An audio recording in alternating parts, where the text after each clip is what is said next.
Bonjour, je m'appelle Maël Laviderand, j'ai 42 ans et je suis né professionnellement dans le conseil aux entreprises. Et quand je suis devenu freelance en 2014, je me suis intéressé au coaching professionnel, donc sur des contextes de prise de poste, prise de décision, blocage relationnel. Et c'est comme ça que j'ai entamé un parcours de certification en coaching, mais aussi de travail sur moi-même. Et dans le cadre de ce travail sur moi-même, j'ai fait un parcours en 3 ans avec une thérapeute. Parcours dans lequel j'ai rencontré celle qui est devenue ensuite ma femme.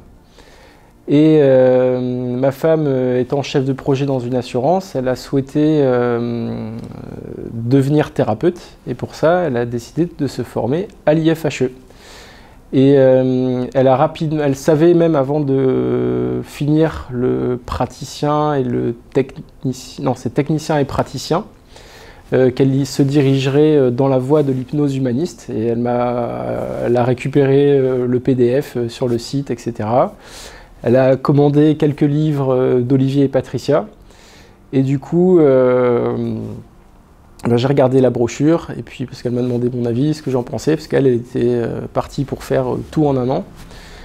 Et en feuilletant et à la fois la brochure et les livres, j'ai trouvé que c'était très compatible avec ma vision du monde.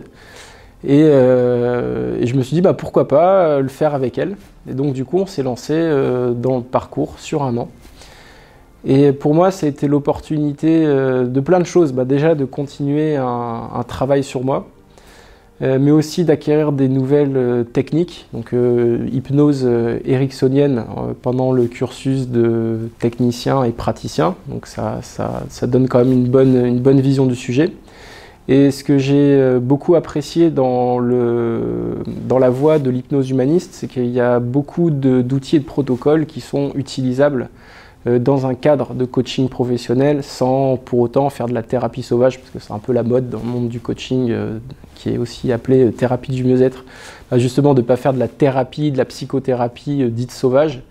Et pour autant, il y a énormément de choses que j'utilise et que je vais réutiliser. Qu'est-ce que je peux dire d'autre? Oui, je suis ravi. C'était vraiment une très belle expérience. Après, il y a des personnes qu'on a rencontrées au début du cursus avec lesquelles on ne s'est pas quitté jusqu'à la fin, donc ça crée aussi des liens. Et j'ai trouvé que c'est vraiment une formation sérieuse au sens où il y a une méthode. Bon, ça c'est le consultant en orga qui parle, mais il y a une méthode, il y a des processus, en fait on sent très vite que toute l'ingénierie pédagogique et toute l'organisation périphérique, c'est parfaitement rodé, parfaitement huilé. Donc ça, c'est un côté pour moi qui aime bien les choses bien carrées, qui m'a beaucoup rassuré. Et ce que je peux dire, c'est que je suis reparti très très riche de cette formation, parce qu'il y a aussi plusieurs intervenants, et chacun a apporté sa vision du sujet. Et j'ai reçu énormément de cadeaux en fait pendant cette formation. Et que dire d'autre? Je crois que j'ai fait le tour, quoi. Encore un grand merci à l'IFHE. Enfin, je dis l'IFHE en général, mais c'est tous les formateurs, les fondateurs et les formateurs. Et si c'était à refaire, je pense que je le referai. Et j'imagine que d'ici quelques temps, je le referai, parce qu'il y a la possibilité de faire ce qu'on appelle du ressourcement. Et quand j'aurai vraiment pratiqué à fond, je reviendrai. Et puis sachant qu'il y a aussi le groupe de supervision en parallèle dans lequel on peut poser des cas qu'on a rencontrés en séance. Et ça, c'est super parce que finalement, on continue de se sentir soutenu et ça renforce ce sentiment d'appartenance et le fait d'être sur quelque chose de sérieux et de suivi. Donc, merci.